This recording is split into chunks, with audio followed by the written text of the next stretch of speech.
Es indispensable ser un buen comunicador para ser un buen vendedor. ¿Cuáles son las cualidades que debe desarrollar un vendedor para destacarse del promedio? Estás escuchando Comunicación Activa, el podcast sobre la comunicación y su impacto en nuestra vida diaria.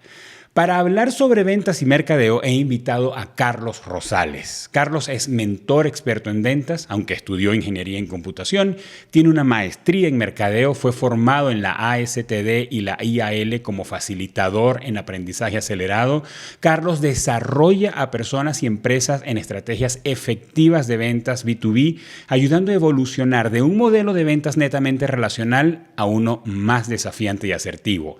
Tiene más de 25 años como vendedor y gerente de ventas y como consultor y formador de vendedores profesionales a través de su empresa Consultores Neurosales. También ha trabajado en ventas y mercadeo en empresas líderes y reconocidas como Microsoft. Carlos es LinkedIn Top Voice y autor de Personas compran personas y personas compran líderes.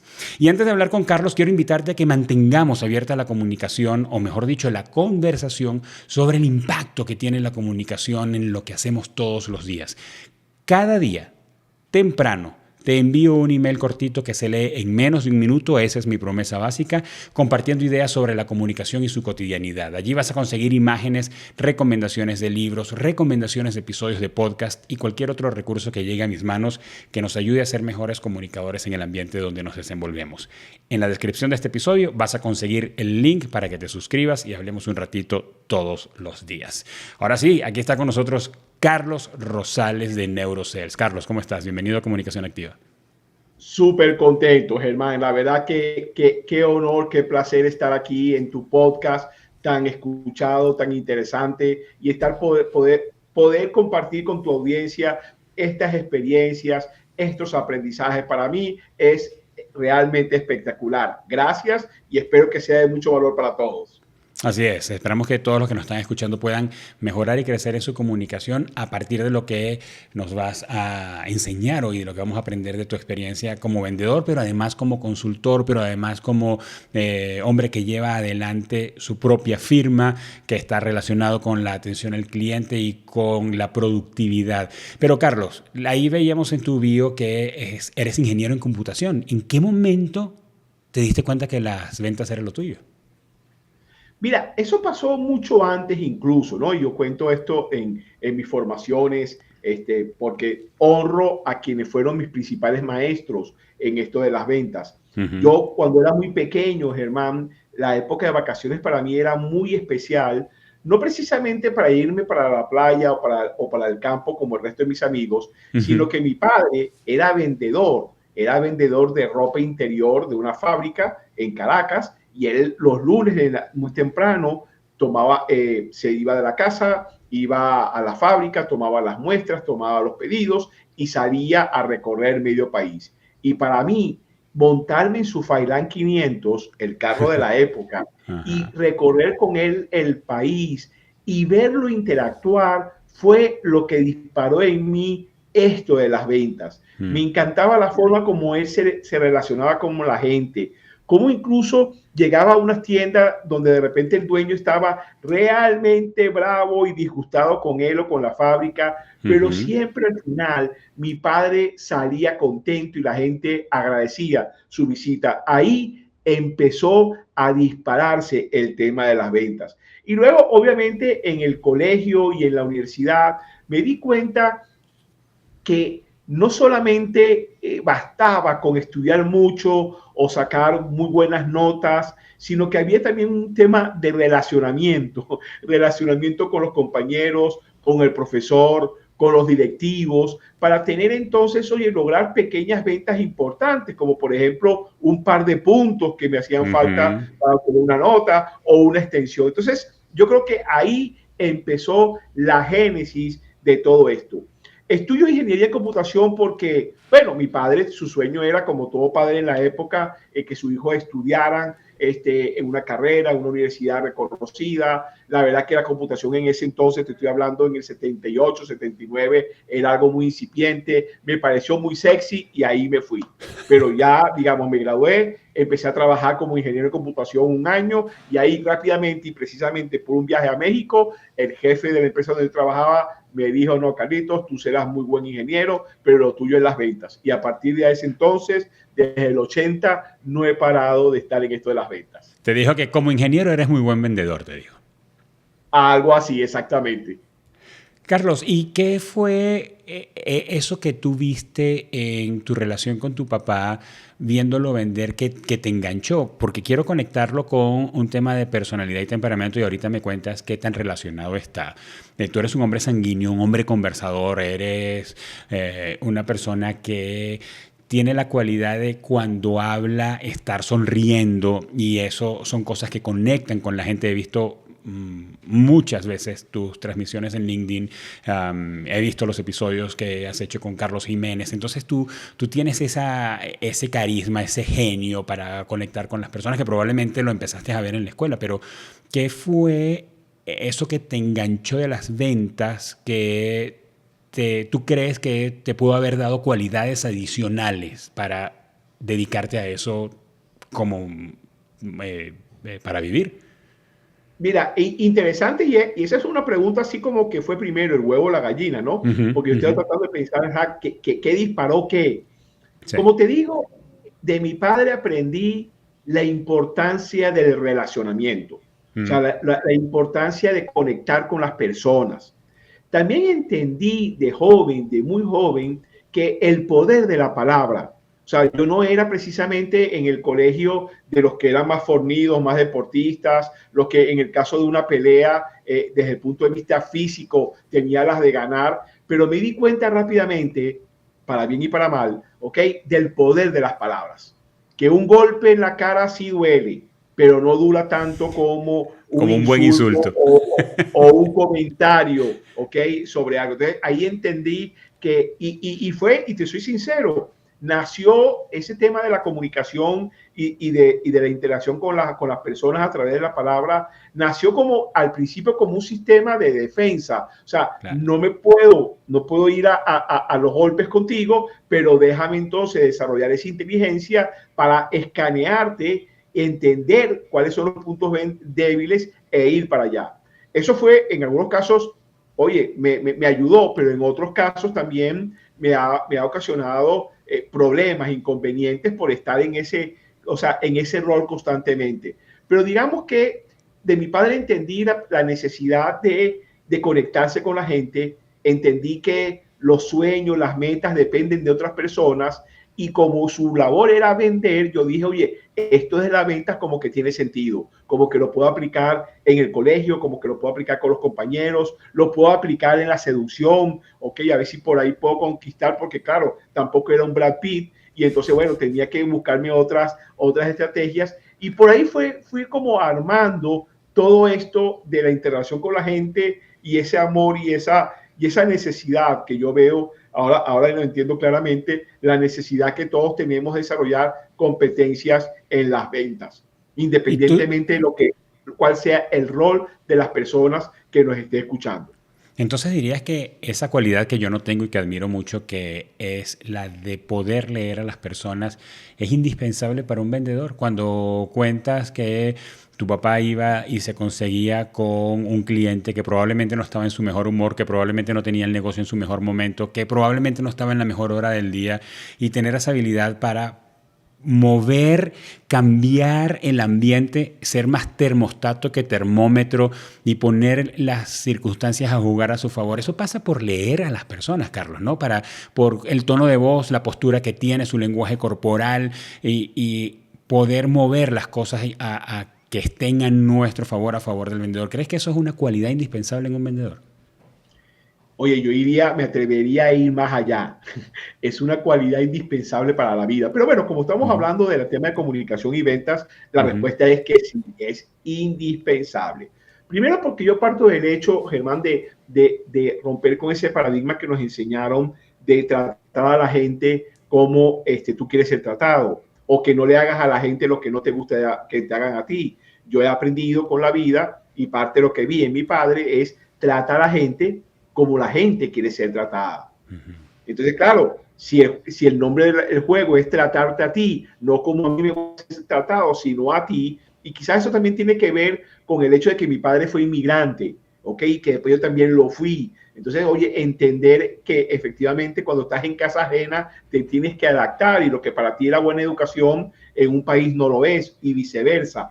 Entonces, efectivamente, esta competencia de leer a la gente, de que es otra cosa, claro que no es sencillo, que es escuchar atentamente a la persona, qué es lo que está diciendo con su cuerpo, qué es lo que está diciendo con su gestualidad, con su tono de voz, es realmente fundamental. Como te digo, para las ventas es una competencia clave, y obviamente, y eso lo podemos llevar a la vida, porque mira, salvo que tu destino sea vivir en una isla desierta, pues para el resto tenemos que convivir con personas, y sabemos que nuestras metas, nuestros sueños dependen de la participación de otras personas, y ahí esa parte es realmente fundamental.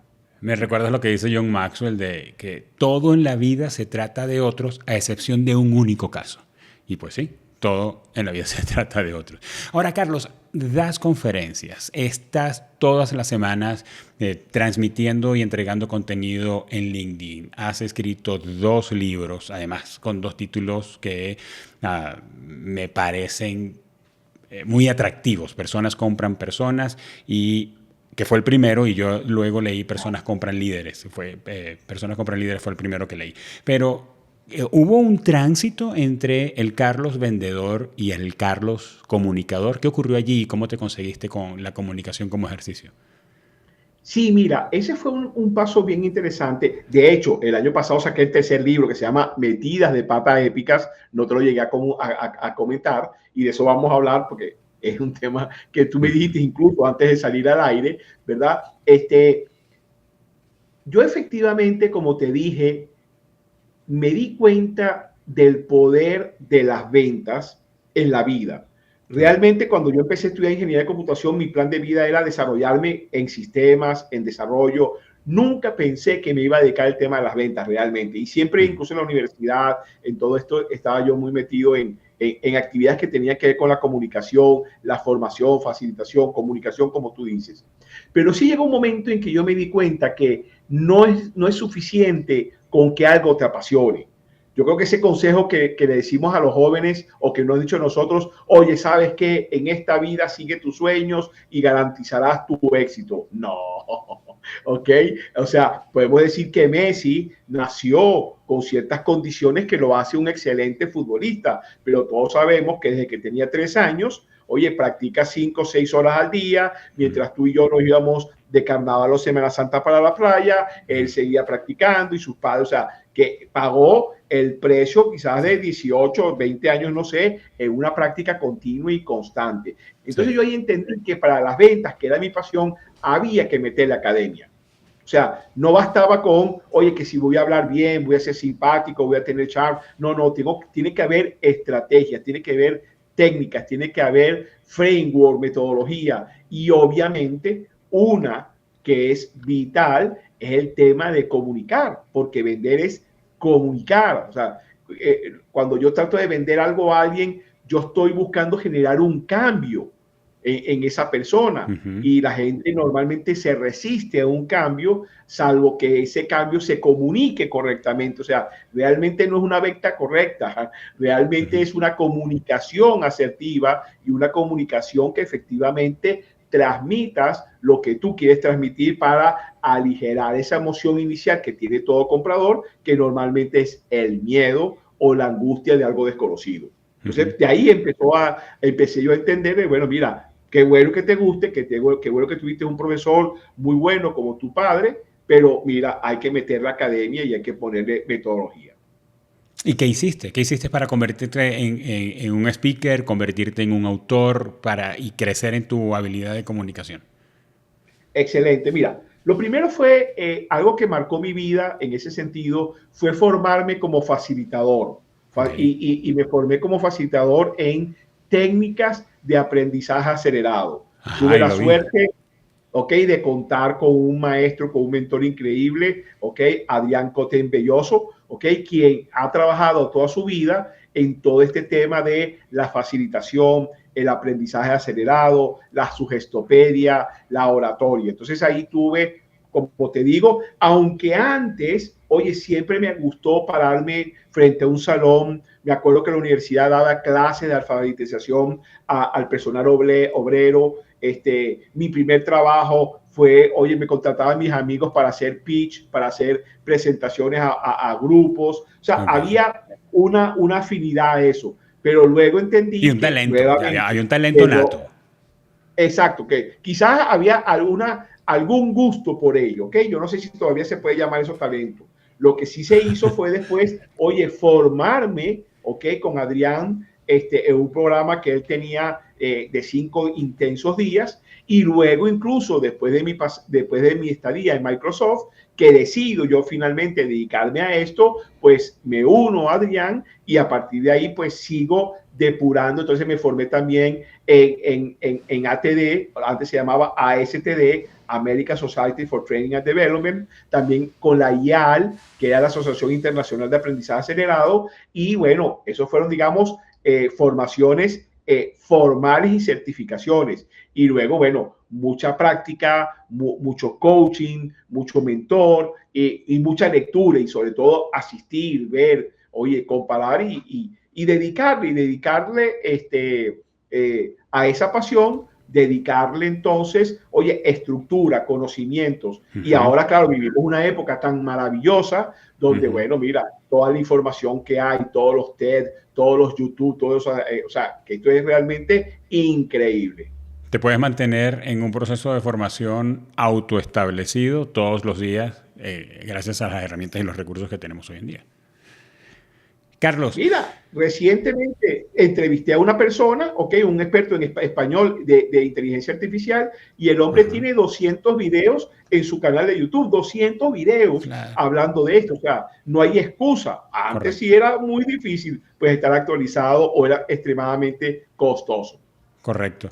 Carlos, dices que tú ayudas a evolucionar de un modelo de ventas netamente relacional a uno más desafiante y asertivo. Y me conecto con esa expresión porque hemos hablado, y tú lo sabes muy bien, lo has escuchado quién sabe cuántas veces, que el vendedor tiene que tener una caja de herramientas, de cualidades para alcanzar mejores resultados a partir de las relaciones. Pero tú hablas de un modelo más desafiante y asertivo. ¿A qué te refieres?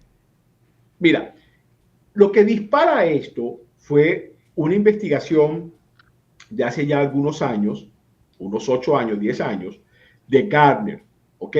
En plena, bueno, un poquito más, en plena crisis financiera, ¿te acuerdas? La Sí, la crisis del financiera 2008. del 8, del 9, ¿ok? Que fue tremenda, en donde realmente los vendedores no lograban vender porque la economía estaba por el piso. Así es. Oye, el Sales Executive Council, una asociación de ventas, empezó a observar que había en medio de esta situación gente que vendía y que vendía muchísimo. Eso a su vez llama la atención de Gartner, y Gartner hace una investigación sumamente profunda. O sea, desde aquel libro famoso de Spin Selling no se había hecho una investigación tan profunda, tan académicamente correcta, ¿verdad? Sobre cuál eran, oye, qué estaba pasando con el mundo de las ventas. Sacaron unos hallazgos increíbles, y una de las cosas que hicieron fue, o identificaron, fueron 5 perfiles de tipos de vendedores. Y lo que causó un cisma y una revolución, pero no te imaginas cuál, ¿verdad? Es que los resultados de esa investigación mostraron de que el peor modelo o el perfil que peor resultados te mostraba era el relacional, con el cual nos han formado a nosotros los vendedores desde los últimos 60 años. Así es. Y que hay otro que es el desafiante o el challenger. De ahí sale un libro maravilloso que se llama The Challenger Sales. Muestra que es el que tiene más efectividad. Esto no te imaginas la cantidad de insultos que me ha generado. Porque claro, oye, la gente me dice, pero es que Carlos, no puede ser, eso debe ser algo muy americano, muy anglosajón. Nosotros los latinos nos gustan las relaciones, el contacto. Pero claro, cuando empiezas a investigar y te das cuenta y tú le preguntas, bueno, ok, tú que te llevas tan bien con tus clientes, que los invitas a cenar, que los llevas a partidos de fútbol, que los llevas de viajes si puedes, Sí. son los que más te compran a ti. O sea, el tema aquí es que las relaciones son importantes, pero la pregunta aquí es, ¿qué tipo de relación queremos tener? ¿Es la del amigo, la del cuate, la del pana, la del convive, ok? ¿O es una relación en donde yo te voy a, oye, preguntar, hacer preguntas importantes, a veces incómodas, que quiero llevarte a la venta, quiero llevarte al cierre? Entonces, hay muchos casos en donde, y me lo han reportado, vendedores que me dicen, bueno, Carlos, la verdad que sí, yo tengo clientes con los cuales me llevo de maravilla, salimos de barbacoa los domingos, nos invitamos para la playa, pero cuando toco el tema de las ventas me dicen, no, un momentico, hermano, tú y yo somos amigos, eso del dinero, no, nosotros nos pagan no por ser amigos, nos pagan por números.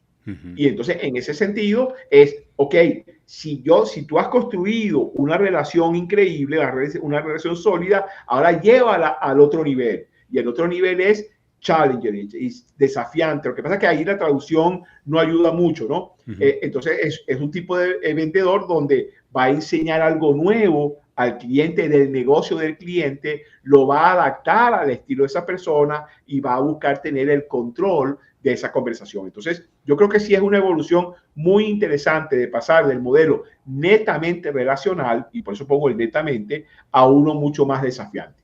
Ahora, este modelo desafiante, Carlos, se parece a el tipo de ventas consultivas y no sé si estoy usando el término correcto, pero un vendedor consultor es aquel que me intereso por lo que tú estás haciendo, hago más preguntas y soy un muy buen oyente, no soy avasallante, porque probablemente esto del vendedor desafiante o challenger puede sonar como agresivo, como abrumador, y creo que coincidimos que una gran cualidad de un buen vendedor es que es un muy buen oyente, que hace buenas preguntas, que investiga al cliente y lo conoce antes de ir con él. Entonces, por allí va. Yo recuerdo haber leído algo, creo que es Rick DeVos, el autor de este libro, y él habla allí en el Vendedor Challenger. Estoy pensando en voz alta, tratando de recordar, porque él habla allí de esos 5 tipos de vendedores, pero es este vendedor que se interesa por lo que su cliente necesita y le da las recomendaciones que necesita, no lo que necesariamente el vendedor quiere vender en el tiempo en el que el vendedor quiere. Entonces, no hace falta allí tener primero la relación para alcanzar ese siguiente estadio en la persecución de los objetivos. Mira, yo creo que lo has narrado de una manera perfecta. Primero y la base de todo es la relación. Obviamente yo no puedo llegar a tu oficina, ¿verdad? Y decirte, ¿sabe qué? Usted está perdiendo plata, su empresa está siendo ineficiente, están haciendo, o sea, porque sencillamente llamas a seguridad y me sacas, ¿ok? O sea, primero tiene que haber una relación. Yo tengo que buscar confianza, y la confianza son 2 ejes. Es una confianza técnica, es decir, tú percibes de Carlos Rosales que efectivamente sabe lo que él dice que sabe, y hay otra dimensión que es la parte personal. ¿Ok? Que tiene que ver que también me conecto contigo. No tiene que ver que sonrías o que seas simpático o que seas bello. No, tiene que ver tu don de conectarte con las personas. Entonces, esa es la primera, digamos, la primera piedra. Incorrecto. La segunda piedra o el siguiente escalón, y tú lo has dicho, es ser consultivo. O sea, el consultivo, entonces, en ese sentido es, lo que pasa es que normalmente el consultivo se trataba, y así lo veo yo, cuando nos hablaban de la venta consultiva era, ok, yo conozco muy bien mi producto, conozco muy bien el producto de mi competencia, trato de conocer el negocio de mi cliente y yo le voy a hacer una consultoría de cómo mi producto le va a aliviar su dolor. Okay.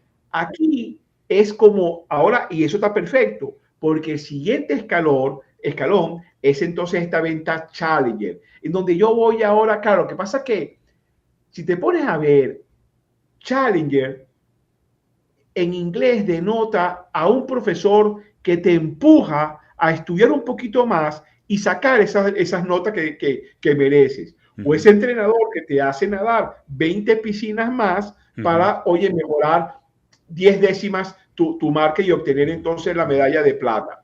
Que empuja el Porque claro, extra, que empuja a ese plus, a ese por encima de lo que crees tú que puedes dar o que tienes.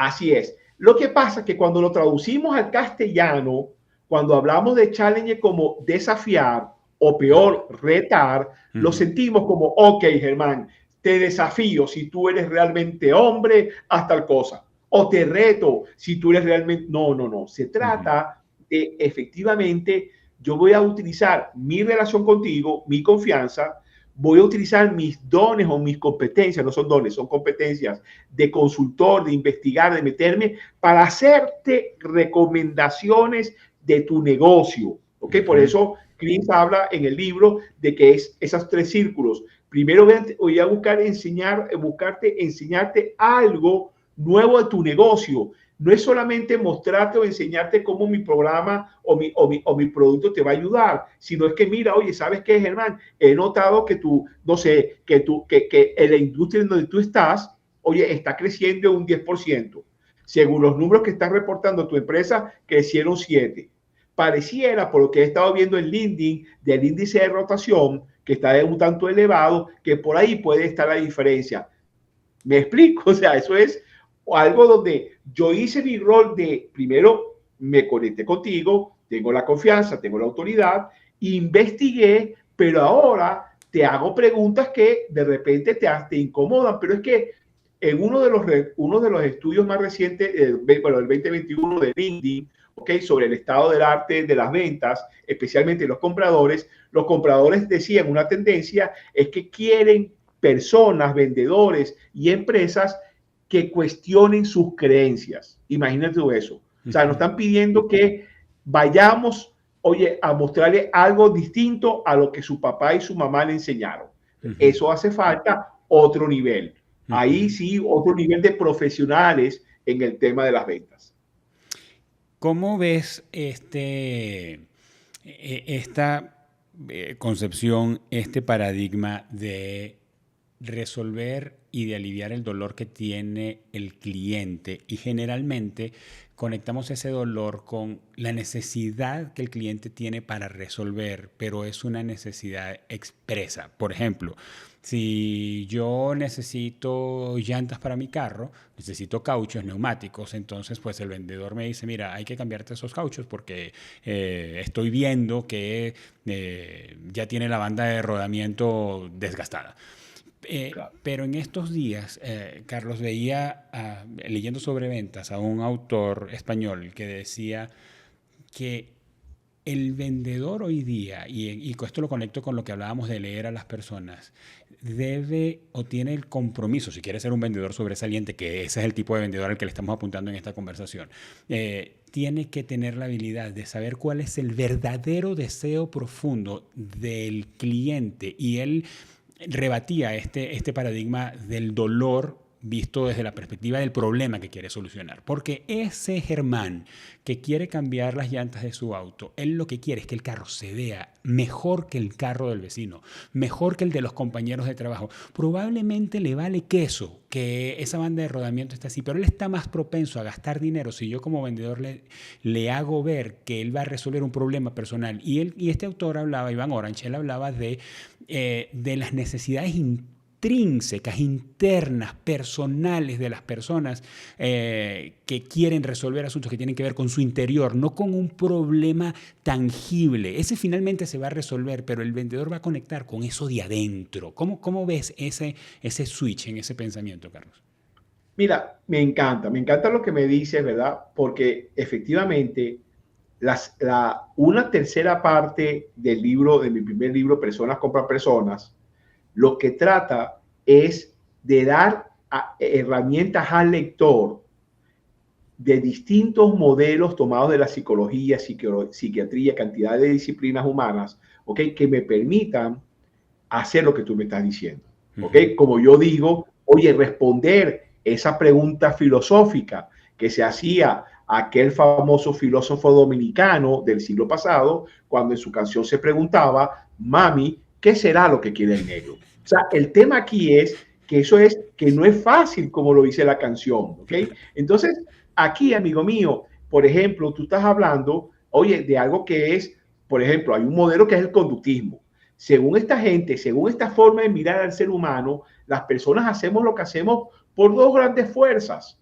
Oye, unos porque evitamos a toda costa lo que nos duele y otros porque buscamos el placer. Entonces, efectivamente, si yo te estoy vendiendo a ti los cauchos, las llantas, y yo empiezo a ver por la forma en que tú hablas, escuchar, perdón, por la forma en que tú hablas, o veo la forma en que tú hablas, y me doy cuenta que tú eres una persona que se mueve más que más que evitar el dolor, lo que busca es el placer. Entonces yo le voy a hablar sobre cómo es con esas llantas nuevas, con ese look and feel, su carro se ve más bonito, va a llamar más la atención, más que venderlo por, oye, mira, esto te puede salvar la vida. Porque ambas cosas te importan, pero hay fuerzas que son más importantes que otras. Pero es que además, si de repente a mí no me es fácil leerte según el conductismo, bueno, entonces me voy al modelo de McClelland. Y McClelland nos dice, bueno, mira, espérate, ahorita las personas realmente se motivan por tres cosas. Se motivan por poder, se motivan por logro o se motivan por filiación. Entonces, si la meta es así, yo te tengo que mostrar a ti cómo esas llantas, ¿ok?, van a incrementar tu poder de volante, de manejo, de llevar el control o de logro. O sea, mira, ¿sabes qué? Tú has llegado ya a un nivel en tu trabajo, en tu carrera, que te mereces este nivel. O de filiación. Germán, mira, las personas que están en tu área, las personas que tienen este carro, que son reconocidas, lo usan. ¿Me explico? Pero es que además tienes entonces a Julk y además tienes a Maslow. O sea, tienes hasta 53 modelos. Pero efectivamente, yo estoy totalmente de acuerdo contigo. Lo que tenemos es que tener quizás 2 o 3 de estos modelos, ¿verdad? Para yo poder en la conversación, en una escucha activa, ¿verdad? Viendo todos los detalles y decir, bueno, mira, aquí está muy claro. Esta es una persona que su forma de influencia, como diría Julk, su forma de influencia es por emoción. ¿Sabes? Entonces me voy a tener que buscar y conectar desde el punto de vista emocional. Entonces, claro, es apasionante, pero requiere un esfuerzo, requiere una muy estrecha observación y, como dirían los coaches ontológicos, oye, un cambio del observador que eres. Empezar a observar cosas que antes no observabas. Definitivamente, Carlos, me das más argumentos y a todos los que nos oyen para convencernos que un vendedor necesita ser un muy buen observador, un muy buen oyente, porque con lo que estás diciendo probablemente la primera cita no es la cita de la venta. Probablemente, y por supuesto tienes toda la libertad para aclararlo, pero dependiendo del tipo de negocio, especialmente en B2B, la primera cita es para escucharte, para saber quién eres, qué necesidades tienes. Me he conseguido con vendedores que dicen, mira, necesito saber en la conversación cuál es el estado de la persona dentro de la organización. No es lo mismo un comprador, para mí como vendedor, que necesita demostrarle a la organización que él hace un buen trabajo porque su trabajo o su permanencia en la empresa está en riesgo, a un comprador que tiene dominio de su sitio y tiene años en esa organización, y eso habla de es necesario desarrollar la habilidad de observar y de conocer y de hacer las preguntas acertadas, porque tampoco un vendedor tiene toda la vida para cerrar el negocio. Es la calidad de las preguntas lo que le va a revelar qué es lo que tiene al frente.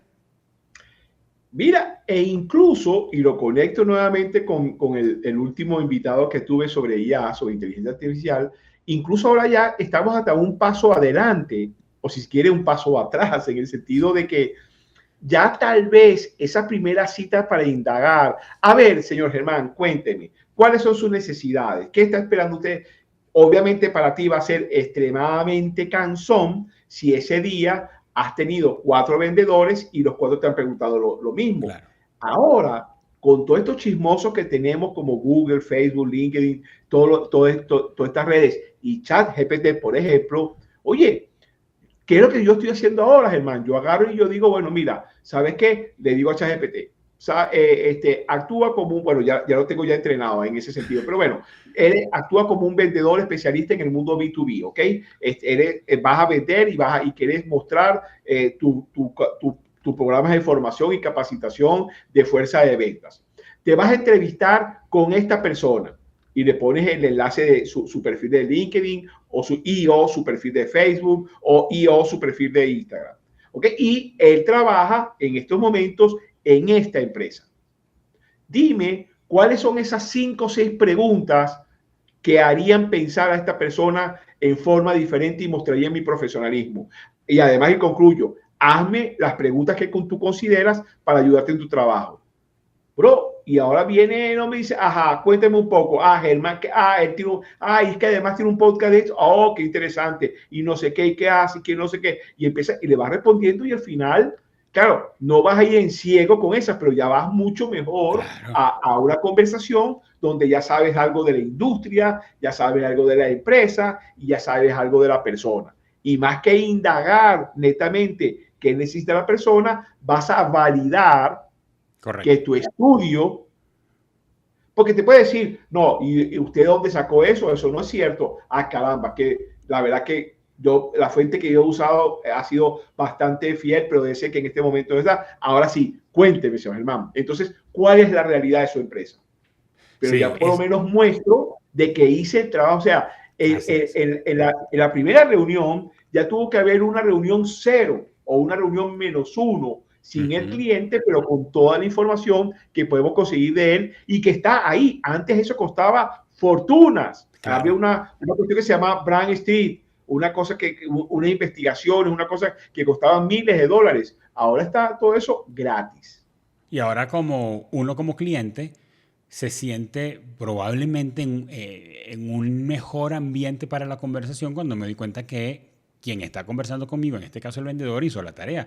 ¿Me recuerdas el libro de Will Guidara, este libro de este cocinero y dueño de restaurantes en Nueva York que se llama Hospitalidad sin precedentes? Y Ajá, él ajá. dice que una de las cosas con las que su restaurante se hizo famoso es porque cuando alguien llamaba al restaurante y reservaba, ellos se establecieron como meta no preguntarle a la persona, si yo estoy en el front desk cuando Carlos llega, yo no le preguntaba a Carlos, ok, hola, ¿qué tal? ¿Cómo estás? Y Carlos dice, no, tengo una reservación para las 7 de la noche. Ah, sí, cuéntame, ¿cuál es tu nombre?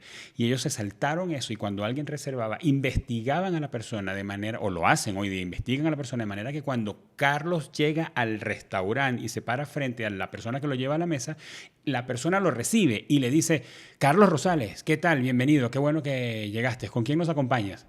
Entonces, eso sorprende a la persona, no, o sea, increíble, o sea, ¿cómo tú sabes quién soy yo si tú y yo no hemos hablado? Entonces, eso genera una primera gran impresión positiva que pone a la persona mucho más dispuesta, en este caso hablando de ventas, a cerrar un negocio. Carlos, has Total. hablado... ¿Y cuánto costó eso? Exactamente. Cero. ¿Cuánto? Claro, exactamente. ¿Y cuál es el tamaño de la impresión que genera? Carlos, has hablado de autores, has hablado de modelos y de inteligencia artificial. Y eso me hace preguntarte, ¿qué debería estar estudiando ahora mismo un vendedor que quiera estar por encima del promedio? ¿Qué debería estar aprendiendo? Mira, yo pongo una metáfora que me encanta como buen fanático del béisbol que soy. El béisbol es un deporte que es complejo. Sí, Tratar de explicarle a alguien que no lo entiende el juego es muy complejo, sí. a diferencia de otros deportes. Es más, el libro de reglas del béisbol supera como 10-1 a cualquiera otra, ¿no? Pero si te das cuenta, en el béisbol hay 4 jugadas fundamentales que no importa que usted sea un niñito o niñita de 3, 4 años o es Miguel Cabrera, ¿verdad? O Baby Ruth o cualquiera. Usted tiene que saber lanzar una pelota, atajar una pelota, correr unas bases y pegarle con un palo a la pelota. En las ventas es lo mismo. O sea, lo mismo. Las ventas es algo que puede ser muy complejo, casi siempre lo es, especialmente en la venta B2B, pero hay jugadas que son claves. ¿En qué debe estar invirtiendo una persona? 1, prospección. Libros, técnicas, estrategias, herramientas para estar constante y continuamente prospectando. Siguiente jugada, y ahí hay libros como por ejemplo Fanatical Prospecting, La Venta Disruptiva, o sea, son libros, el libro de prospección de Pablo Paufer, chileno, espectacular, que yo le escribí, tuve el honor de escribirle el prólogo, ¿ok? Entonces, tenemos que estar continuamente estudiando técnicas y estrategias de persuasión. Siguiente jugada, lo hemos hablado, la comunicación. Bueno, entre parte de las cosas que yo he invertido en este tipo en esto es tomar clases de teatro y de actuación con Ralf Kinar, un director de cine alemán que estuvo en Venezuela muchos años, está ahorita en Miami, y entonces, oye, a entender esos trucos y esas estrategias que se utilizan en el cine o en el teatro. O sea, otra jugada clave es cómo mejoramos constantemente el tema de la comunicación. Y la tercera jugada clave, ¿ok?, es el continuo y no stopping y no parar nunca aprendizaje. ¿Y qué aprender en estos momentos? Obviamente, cada vez más aprender de lo que está ocurriendo en las industrias de nuestros clientes. Y ahora también yo creo que el reto ahorita, y hay un libro de un español que acabo de escuchar su audiolibro, que es aprender a aprender.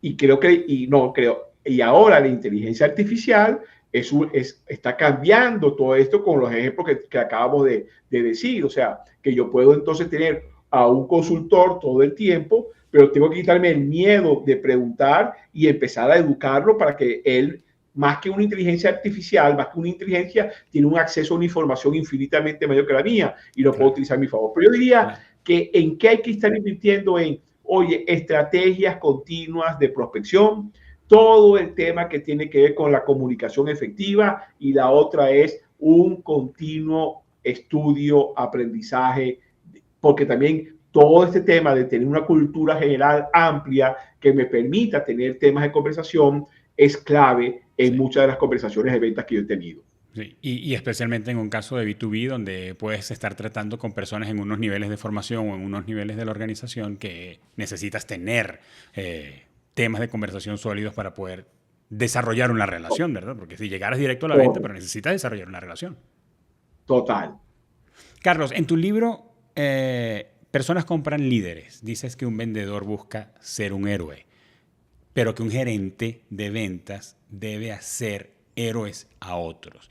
Hablemos un poquito de liderazgo. ¿Cuál es esa transición o los cambios que experimenta un vendedor que persigue sus propios objetivos, que es voraz, es feroz tras los números que la organización le establece, la empresa o él mismo si es un autoempleado con diferentes marcas que representa, para ahora probablemente estar detrás de un escritorio, liderar un equipo y hacer que el equipo le lleve a alcanzar las metas y los objetivos que él tiene? Eso es un tránsito que puede ser un poco complejo, y he visto vendedores que la organización quiere ascender, pero ellos no quieren porque no quieren irse a trabajo administrativo, estar detrás de un escritorio, no les llama la atención el liderazgo y prefieren estar en la calle.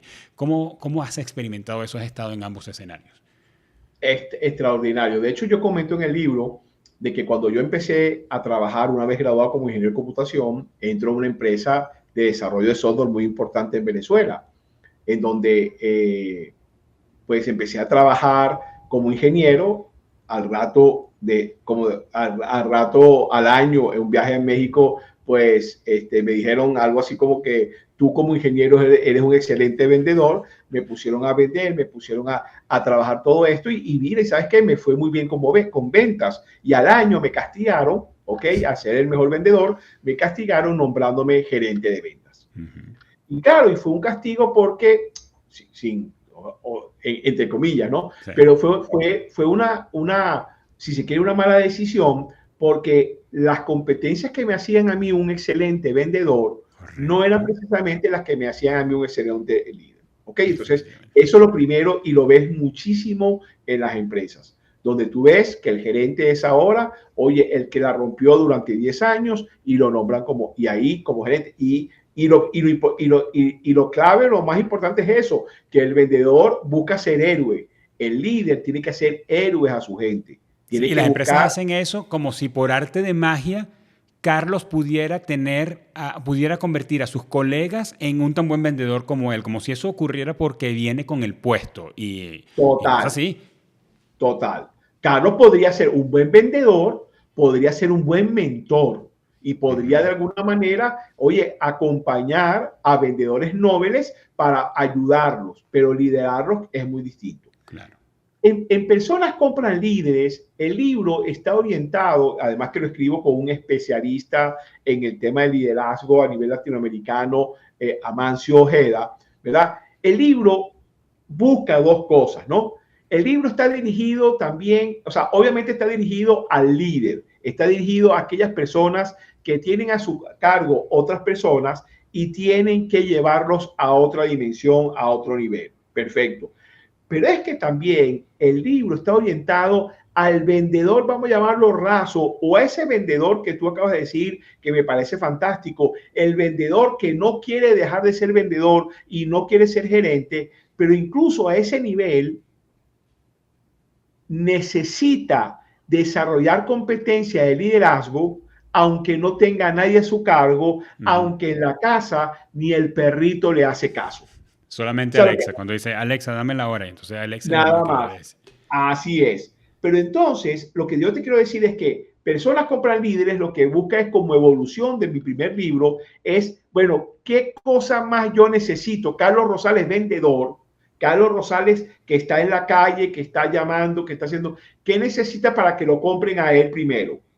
Y entonces, Amancio y yo llegamos a la conclusión que Carlos Rosales, independientemente de su rol, tiene que desarrollar competencias de líder, porque eso lo va a hacer más, entre comillas, vendible. La gente va a ser más apetecible para que los clientes lo compren primero a él. Entonces, jugamos con esa dualidad. El libro te da herramientas. Si tú eres líder, perfecto. Como tú líder, tienes que vender más para ser un mejor líder. Pero además, si tú eres vendedor, tienes que ser mejor líder para poder vender más. Y esa fue entonces la vuelta, y que yo juzgo que quedó muy bien, porque entonces sí abarcamos esas dos caras de esa moneda. Ahora, ¿qué debería estar pensando? Y aquí quiero que nos ayudes a ponernos en los zapatos del líder de la organización. ¿Qué debería estar viendo el líder de una organización que ve a un muy buen vendedor con ojos de gerente? ¿Qué debería hacer? ¿Cómo tomar la decisión? Claro, si ese líder o ese gerente de venta está pensando en su reemplazo, o quizás el gerente general está viendo que hay movimientos, es bueno, es primero entender, perfecto, voy a utilizar a fulanita, voy a utilizar a María, que ha venido vendiendo espectacularmente, que le veo dotes de comunicación, que le veo que se comunica bien con la gente. Vamos ahora a formarla y vamos ahora a darle herramientas, como en su momento le dimos herramientas para vender, para manejar objeciones, para comunicarse, para cerrar y negociar. Ahora vamos a darle una formación y vamos a darle herramientas que le permitan ahora ser líder. Un buen líder.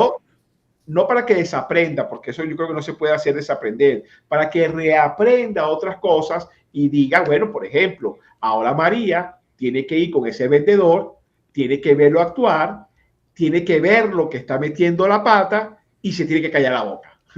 ¿Ok? No tiene que, porque me explico, o se da cuenta que se le puede vender más, pero tiene que morderse la lengua para luego entonces coachar a su vendedor o mentorizarlo y ayudarlo entonces a aprender. Pero obviamente yo creo que ni las ventas ni el liderazgo es un gen con el cual nacemos. Son competencias que se pueden desarrollar.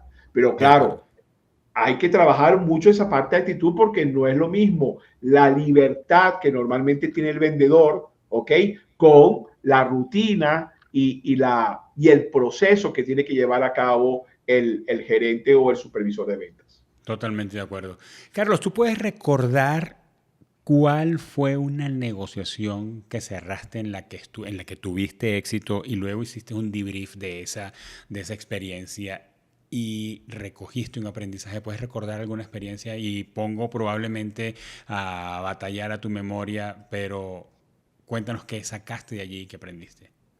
Mira, son varias, pero recuerdo con mucho cariño y con mucho orgullo una venta que hicimos a una importante empresa de alimentación en España, ¿ok? En Barcelona, una empresa catalana con una proyección, o sea, con un posicionamiento en el mercado catalán brutal. y con buen posicionamiento en todo el mercado de España. Esa fue para mí una venta exigente y una venta en donde, claro, lo primero que yo dije, espérate un momentico, ¿qué van a estar buscando? Ok, una empresa española con el acceso que tiene en toda Europa a una empresa latinoamericana. No, y además, especialmente a facilitadores venezolanos, que hay que decirlo, que puede sonar muy duro y nos duele mucho, pero la marca país no es que está, no es la misma que yo tenía cuando hace 40 años yo viajaba y decía que era venezolano. Ahorita la imagen que tenemos, y me ha pasado cosas, por ejemplo, en México estaba yo con el dueño de una empresa, habíamos trabajado ya todos sus gerentes, me habían dicho que sí, que estaban de acuerdo en contratarme, fuimos a reunirnos con el dueño y el dueño de una manera, oye, muy dura, dijo, pero dígame usted aquí una cosa, ¿por qué yo tengo que contratar a un facilitador venezolano para que entrene a mi gente? Y ahí yo me atreví a utilizar una palabra que en México es muy fuerte, en mi país no es tanto. Y lo voy a decir aquí con tu permiso, creo que no hay ningún problema. Y pues yo le dije, bueno, mira, porque las objeciones que tiene tu fuerza de venta aquí en México son una pendejada en relación a las que hay en Venezuela. Le expliqué en lo que vive el vendedor B2B o el B2C en Venezuela y me dijo, yo necesito un formador como tú. Pero bueno, volviendo al caso español, yo me quité esa cuestión de la mente, no, ¿cómo va? Y yo dije, no, ¿sabes qué? Voy a aplicar lo que yo enseño. Vamos a investigar a la empresa, vamos a investigar al CEO, vamos a investigar a los vendedores, vamos a investigar la economía, vamos a hacer una presentación que él en su vida la haya visto y efectivamente se cerró una venta muy importante y bueno, fue una venta en donde el aprendizaje más interesante es, wow, que probablemente la mayor objeción está en uno mismo, está en el cuento, en las creencias que tenemos, que vamos a decir, no, vale, que va a estar una empresa de este tamaño y estas dimensiones pensando en uno, ¿no? Entonces, efectivamente, me quité eso, el equipo trabajó y logramos, oye, esa venta que me llenó de muchísimo orgullo. Me alegra mucho, Carlos. Carlos, ¿qué estás viendo, leyendo o escuchando de cualquier tema que nos quieras recomendar? Oye, sí, mira, en estos momentos acabo de terminar este libro acabo de terminar dos audiolibros que recomiendo muchísimo. Uno es Rompa la barrera del no, escrito por un ex FBI, ¿verdad? Interrogador de FBI, y que es muy sabroso porque es como ver Netflix. Entonces, él te pone casos de rehenes, casos de terroristas y no sé qué, pero que fueron reales, y cómo el FBI fue adaptando técnicas de negociación espectacular. Y el Oye, otro... Carlos, dime. Ajá, creo que fue escrito por Chris Voss, creo que fue, sí. Tengo que revisarlo, ¿ok? Sí, y el segundo tiene que ver con el libro de este experto neurólogo español de Aprender a Aprender, que me cambió mucho todo el tema de cómo venimos aprendiendo y cómo efectivamente la forma como estamos aprendiendo no es para nada la más efectiva. Es la más cómoda, pero no la más efectiva. Ahora, Carlos, ya estamos cerrando este episodio, pero es que has dado con un tema, has mencionado este libro de Rompa la barrera del no, y yo tengo con Chris Voss allí